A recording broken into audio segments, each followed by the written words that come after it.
Em nome do Pai, e do Filho, e do Espírito Santo. Amém. Naquele tempo, os discípulos de João aproximaram-se de Jesus e perguntaram: por que razão nós e os fariseus praticamos jejuns, mas os teus discípulos não? Disse-lhes Jesus: por acaso os amigos do noivo podem estar de luto enquanto o noivo está com eles? Meus irmãos e minhas irmãs, essa é a temática do jejum. Discípulos de João e os fariseus praticam muitas vezes, diz a palavra, muitas vezes jejum.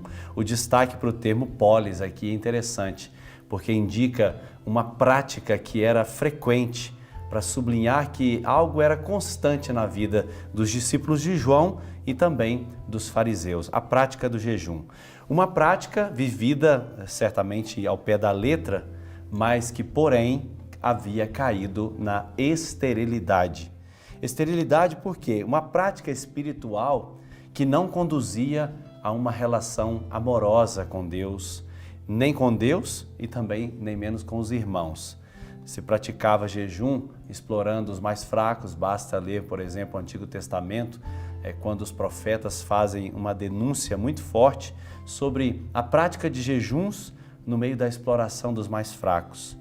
Ao mesmo tempo que se praticava algo espiritual, também se fazia o mal no mesmo dia, ou seja, a mesma pessoa que se dizia religiosa, que se dizia observante, ela era capaz de praticar e fazer atos de injustiça contra o seu próximo. Isso é o perigo de vivermos as nossas realidades espirituais como mero devocionismo. Uma devoção, ela precisa nos conduzir a uma espiritualidade. Devoção toca os sentimentos.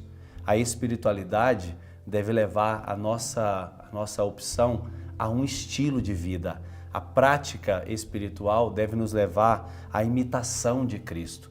Por isso que o jejum praticado como forma de espiritualidade, ele nos conduz à imitação de Cristo. Porque se você não colocar Cristo no dia do seu jejum, o seu jejum vai ser uma mera dieta. O seu jejum vai ser uma greve de fome, vai ser uma interrupção das suas refeições. Por isso que o espírito do jejum não é nos fazer parecer pessoas espirituais. A primeira leitura desse dia de hoje fala sobre isso. Vejam a trapaça que Rebeca fez enganando Isaac, fazendo com que Jacó se passasse pelo filho mais velho. Esaú, só para que Jacó tivesse a bênção do pai. A bênção era destinada para o filho Esaú. E Rebeca apresenta o seu filho Jacó, enganando Isaac, fazendo com que Jacó recebesse a bênção no lugar do irmão. Veja, ela chegou ao ponto até de colocar pelos de cabrito nas mãos do filho e no seu pescoço, para que ele se parecesse mais com o irmão. Estou dizendo isso porque se nós vivemos as nossas práticas espirituais somente como aparência de seres espirituais, mas não como pessoas transformadas por Cristo, essa prática ela cai num devocionismo e ela não é espiritualidade. O jejum, ele só é eficaz se ele me transforma no Filho Jesus, se ele me faz ter as feições do Filho, ser mais parecido com Jesus. Peçamos ao Senhor de que as nossas práticas espirituais nos conduzam a uma imitação do seu coração. Sobre todos vós, desça a bênção do Deus Todo-Poderoso, Pai e Filho e Espírito Santo. Amém.